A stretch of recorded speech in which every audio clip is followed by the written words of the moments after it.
Hi friends, welcome back to Paru Naresh recipes. నేను పారిజాత. ఇవాళ మన స్పెషల్ రెసిపీ వచ్చేసి బెండకాయ ఫ్రై. బెండకాయ ఫ్రైని ఒక్కసారి ఇలా చేశారంటే మీరు ఎప్పుడు కూడా ఇలాగే చేస్తారు. మరి ఎలా చేయాలో చూపిస్తాను. ఇక్కడ ఒక పావు కేజీ బెండకాయలను తీసుకొని ఇలా చిన్నగా ముక్కలుగా కట్ చేసి తీసుకున్నాను. ఇప్పుడు స్టవ్ ఆన్ చేసి ప్యాన్లోకి బెండకాయ ముక్కలని యాడ్ చేసుకుందాం. ఇలా ప్యాన్లోకి బెండకాయ ముక్కలు యాడ్ చేసి ఫ్రై చేయడం వలన బెండకాయల్లో ఉండే బంక జిగురు లాంటిది వెళ్ళిపోతుందండి. సో ఇలా ఫ్రై చేసి చేయడం వలన బెండకాయ ఫ్రై జిగురుగా అనిపించదనమాట. ఇలా ఒక 2-3 నిమిషాల పాటు కలుపుతూ స్లోగా ఫ్రై చేయండి. దీని వలన బెండకాయలో ఉండే బంక అంతా ఇలా ప్యాన్కి అతుక్కుపోతుంది అనమాట. అలా అని మరీ ఎక్కువసేపు మాడిపోయేంత వరకు కూడా వేయించొద్దు. ఇలా కాస్త లైట్గా వేయించాక ఒక ప్లేట్లోకి తీసుకుందాం.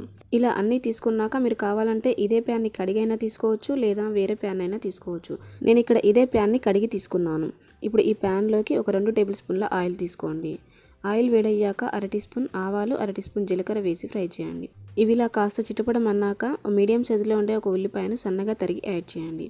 మంటని మీడియం ఫ్లేమ్లో పెట్టి ఇలా కలుపుతూ కొంచెం ట్రాన్స్పరెంట్గా అయ్యే వరకు బాగా ఫ్రై చేయాలి. అలాగే ఒక రెమ్మ కరివేపాకు వేసి ఫ్రై చేయండి. ఇప్పుడు ఇందులోకి మనం వేయించుకున్న బెండకాయ ముక్కలను యాడ్ చేసుకుందాం. ఇలా యాడ్ చేశాక ఇవి కలుపుతూ ఒక 2-3 నిమిషాలు మీడియం ఫ్లేమ్లో మగ్గించండి. ఇలా కాస్త మగ్గాక ఇందులోకి కారానికి సరిపడా అంటే పావు కేజీ బెండకాయలకు నేను ఇక్కడ ఒక 10 వరకు పచ్చిమిరపకాయలు కట్ చేసి తీసుకున్నానండి. మీరు కావాలంటే ఈ పచ్చిమిర్చిని దంచి పేస్ట్లా చేసైనా తీసుకోవచ్చు. అలాగే 1 టీ స్పూన్ అల్లం వెల్లుల్లి పేస్ట్, 1/2 టీ స్పూన్ పసుపు వేసి కలపండి. ఇలా అంతా కలిసే వరకు బాగా కలపాలి. ఈ అల్లం వెల్లుల్లి పేస్ట్ అడుగు పట్టకుండా ఇలా కలుపుతూ ఒక 2-3 నిమిషాలు ఫ్రై చేయండి. ఇలా ఫ్రై చేశాక ఇందులోకి మీ రుచికి సరిపడా సాల్ట్ యాడ్ చేయండి. ఇక్కడ నేను 1 టీ స్పూన్ వరకు యాడ్ చేశాను. సో ఇలా సాల్ట్ కూడా యాడ్ చేశాక అంతా ఒకసారి బాగా కలిసే విధంగా కలపాలి. ఇలా కలిపాక ఇప్పుడు మూత పెట్టి మంటని లో ఫ్లేమ్లో పెట్టి ఒక 5-6 నిమిషాల పాటు ఉడికించండి.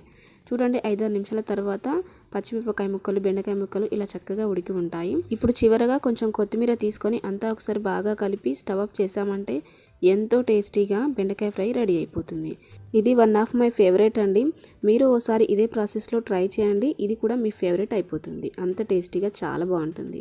సో ఫ్రెండ్స్, మరి మీరు ట్రై చేసి మీ ఫీడ్బ్యాక్ని కామెంట్ చేయండి. అలాగే ఈ రెసిపీ నచ్చితే లైక్ చేసి మీ ఫ్రెండ్స్కి షేర్ చేయండి. ఇలాంటి సింపుల్ అండ్ టేస్టీ రెసిపీస్ కొరకు నా ఛానల్ని చూస్తూ ఉండండి. Thanks for watching.